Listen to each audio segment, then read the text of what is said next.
अगर आप सोफा लेने के लिए जा रहे हो तो रुक जाइए, क्योंकि अगर आप गलत सोफे का चुनाव कर लेते हो तो इससे आपके रूम का लुक जो है वो कंप्लीटली खराब हो सकता है, आपके कमर में दर्द जैसी दिक्कत हो सकती है और आगे चल के आपका मूड और पैसा दोनों चीजें खराब हो सकती है। तो इसीलिए जब भी आप सोफा लेने वाले हो तो कुछ बहुत ही इंपॉर्टेंट चीजों के तरफ आपको ध्यान जरूर देना चाहिए। जब भी आप मार्केट में जाते हो तो 30 से लेके 50,000 रुपए का सोफा खरीद लाते हो और 6 महीने बाद बोलते हो अरे यार ये तो बैठते ही धस गया, क्योंकि आपने इनमें कुछ बहुत ही इंपॉर्टेंट चीजों के तरफ ध्यान नहीं दिया था।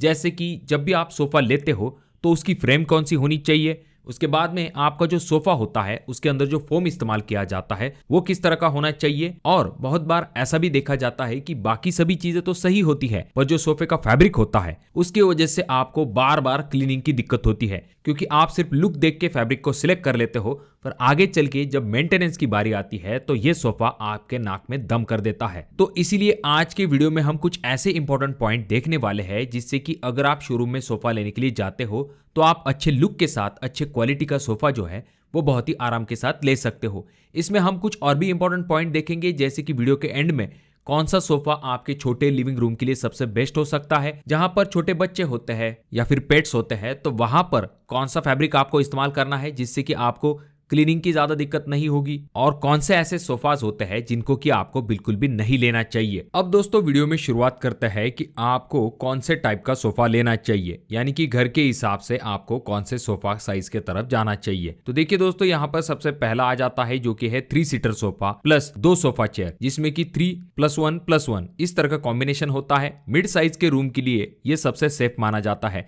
रीअरेंज करना भी काफी आसान होता है और बजट में आपको काफी अच्छे विकल्प भी मिल जाते हैं। अब अगर हम बात करते हैं दूसरे साइज के बारे में, जहां पर आप 3+2 का जो सोफा सेट होता है उसका इस्तेमाल कर सकते हो, जिसमें कि आप 3 seater sofa plus 2 seater sofa का कॉम्बिनेशन कर सकते हो। बड़ी फैमिली अगर बैठने वाली है तो वहां पर ये एक अच्छा ऑप्शन हो सकता है। फिर यहाँ पर आपको ये ध्यान में रखना है कि इसके लिए आपके रूम का साइज थोड़ा सा बड़ा होना चाहिए। अगर हम बात करते हैं नेक्स्ट टाइप के बारे में तो वहां पर आ जाता है एल शेप सोफा। अगर आपके रूम में कॉर्नर यूजेबल है, ज्यादा सिटिंग चाहिए, तो ऐसे में आप एल शेप सोफा के तरफ जरूर जा सकते हो। लेकिन अगर हम बात करते हैं लास्ट टाइप के बारे में तो वो आ जाता है सोफा कम बेड। देखिए दोस्तों, सोफा कम बेड जो होता है वो एक ऐसा ऑप्शन है जो कि आपके दोनों पर्पज को सॉल्व कर देता है, यानी कि दिन में आप इसका इस्तेमाल सोफे की तरह कर सकते हो और रात के समय में ये बेड बन जाता है। जहां पर गेस्ट आते हैं, स्पेस की कमी है, तो वहां पर ये एक अच्छा ऑप्शन हो सकता है। देखिए दोस्तों, सोफे में बेसिकली 3 इंपॉर्टेंट पॉइंट को कंसिडर करना काफी ज्यादा जरूरी है, जैसे कि सोफे का फ्रेम, उसके बाद में फोम और तीसरा इंपॉर्टेंट पॉइंट आ जाता है जो कि है फैब्रिक।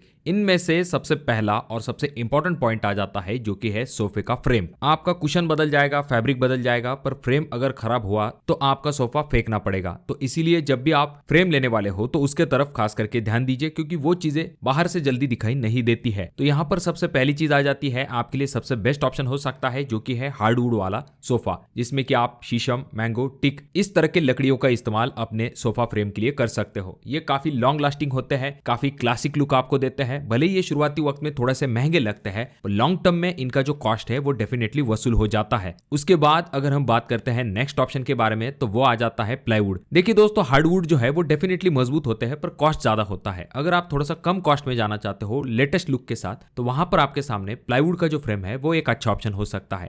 ये काफी प्रैक्टिकल होता है और BWP प्लाईवुड अगर आप लेते हो तो पानी से भी ये जल्दी खराब नहीं होता है, टर्माइट और नमी में भी ये सेफ होता है अगर प्रॉपरली टेस्टेड प्लाईवुड का इस्तेमाल किया जाता है ऐसे समय में। अब फ्रेम बनाने के लिए कुछ चीजों को आपको अवॉइड भी करना चाहिए, जैसे कि आपके सोफे के फ्रेम के लिए आपको MDF या फिर जो पार्टिकल बोर्ड है उसे खास करके आपको अवॉइड करना चाहिए, क्योंकि आगे चल के ये बहुत ही जल्दी ढीला पड़ जाता है, नमी में ये फूल जाता है, ज्वाइंट कमजोर होता है और आपका जो पार्टिकल बोर्ड होता है वो प्लाईवुड इतना मजबूत नहीं होता है, ना ही ड्यूरेबल होता है। तो इसीलिए लॉन्ग लाइफ चाहिए तो प्लाईवुड के ऑप्शन की तरफ जाइए। अब बहुत बार लोग सिर्फ ये पूछते हैं कि फोम कौन सा होना चाहिए, लेकिन असली कंफर्ट और सैगिंग का कारण होता है बेस सपोर्ट। तो यहाँ पर पहला ऑप्शन आ जाता है जो कि है जेड स्प्रिंग। इसमें आपको काफी अच्छा बाउंस मिलता है, मिड और हाई रेंज में ये काफी कॉमन होता है, सही क्वालिटी हो तो ये सबसे बेस्ट हो सकता है। वहीं पर अगर हम बात करते हैं नेक्स्ट ऑप्शन की तो वहां पर आ जाता है इलास्टिक वेबिंग। ये सॉफ्ट और कंफर्टेबल होता है पर बहुत सस्ता वेबिंग अगर आप ले लेते हो सोफे के लिए तो बहुत ही जल्दी ये ढीले होने की समस्या आपको दिखाई देती है। वहीं पर अगर आप सॉलिड बोर्ड वाला जो बेस है उसका इस्तेमाल करते हो तो आपको थोड़ी सी फर्म सीटिंग मिलती है।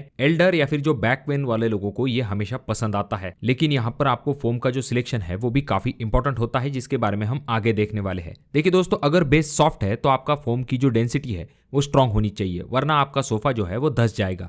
अब दोस्तों बात करते हैं आपके सोफे में जो कंफर्ट का राजा होता है, वो है आपके सोफे का फोम। यहाँ पर आपको फोम और उसकी जो डेंसिटी है उसके तरफ खास करके ध्यान देना पड़ता है।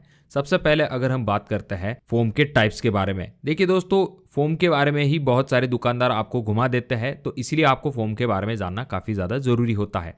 सबसे पहला ऑप्शन आ जाता है जो कि है एचआर फोम। एचआर फोम यानी कि हाई रेजिलियंस फोम। ये काफ़ी ज़्यादा बाउंसी होते हैं, इनका शेप जो होता है वो भी जल्दी नहीं बिगड़ता है, आपको एक प्रीमियम कंफर्ट जो है वो इन एचआर फोम में मिल जाता है। उसके बाद आता है नेक्स्ट ऑप्शन जो कि है प्यू फोम। ये काफ़ी कॉमन ऑप्शन आ जाता है, बहुत सारे अफोर्डेबल सोफा में इसका ही इस्तेमाल किया जाता है। यहाँ पर आपको क्वालिटी और डेंसिटी की तरफ भी खास करके ध्यान देना चाहिए। देखिए दोस्तों डेंसिटी का अगर हम बात करते हैं सिंपल भाषा में, जितनी ज़्यादा डेंसिटी होगी उतना ही ज़्यादा ड्यूरेबल आपका फोम होता है, और बहुत ही सॉफ्ट फोम अगर आप इस्तेमाल करते हो तो वो 5 महीने बाद ही धंसने लगता है। तो इसीलिए अगर हम प्रैक्टिकल सजेशन देने के बारे में बात करते हैं तो इसीलिए आपको सिटिंग के लिए हाई डेंसिटी वाला फोम इस्तेमाल करना चाहिए। यहाँ पर आप जो है एचआर फोम का इस्तेमाल कर सकते हो। जो बैक रेस्ट होता है वहां पर आप थोड़ा सा सॉफ्ट फोम जो है उसका इस्तेमाल कर सकते हो।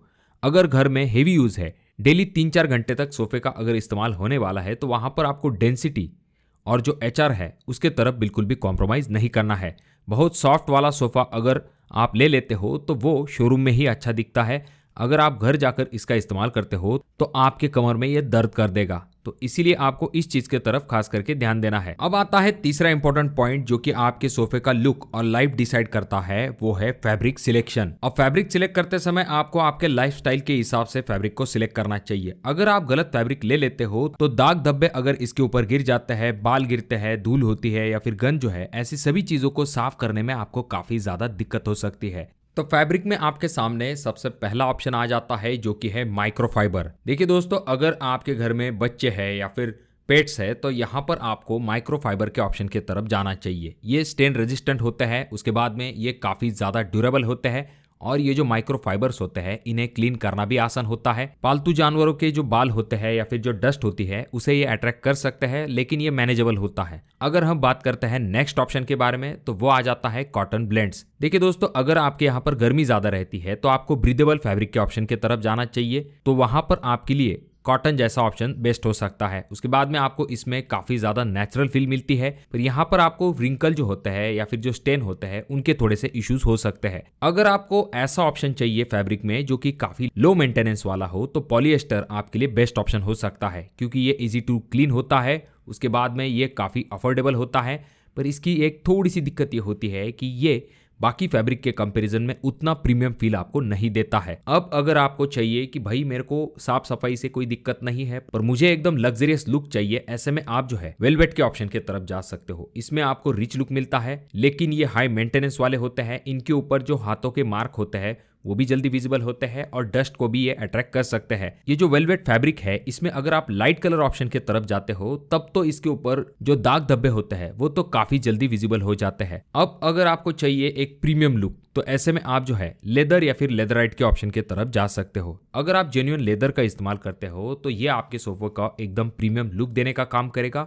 और इसकी खासियत ये होती है कि लेदर जो होता है वो काफी ज्यादा लॉन्ग लास्टिंग होता है। पर इसमें आपको 2-3 चीज़ों की तरफ ध्यान देना पड़ता है। सबसे पहली चीज़ तो ये आ जाती है कि लेदर जो होता है वो काफ़ी महंगा होता है।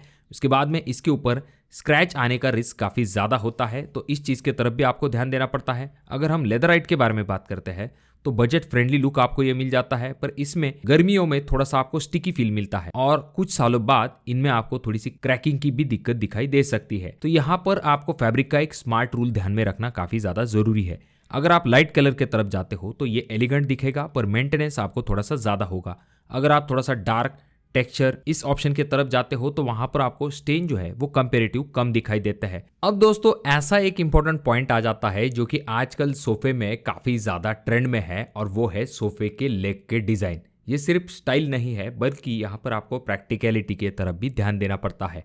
आजकल जो ट्रेंड है वहां पर आपने ये जरूर देखा होगा कि जो सोफाज होते हैं उनमें जो लेग्स इस्तेमाल किया जाता है वो काफी पतले होते हैं, और खास करके जो मेटल वाले लेग्स होते हैं जिनमें कि गोल्डन, सिल्वर या फिर ब्राउन कलर के जो लेग्स हैं उनका इस्तेमाल किया जाता है, ये काफी अच्छे दिखाई देते हैं। पर यहाँ पर आपको ये भी ध्यान में रखना पड़ता है कि अगर आप सही लेग नहीं इस्तेमाल करोगे तो सोफा आपका स्टेबल नहीं रहेगा, वो हमेशा वॉबल करेगा और क्लीनिंग करने में भी आपको काफी ज्यादा दिक्कत होगी। तो दोस्तों, सोफा लेते समय इन पॉइंट के तरफ जरूर ध्यान दीजिए। अगर आपके कोई सवाल है तो कमेंट बॉक्स में कमेंट जरूर कीजिए। वीडियो अगर आपको अच्छा लगा हो तो जरूर इसे लाइक कर दीजिए, बहुत ज्यादा ही अच्छा लगा हो तो अपने दोस्तों के साथ जरूर शेयर कीजिए। और ये जो दोनों वीडियो है इनमें से कोई एक वीडियो आपके जरूर काम में आ सकता है।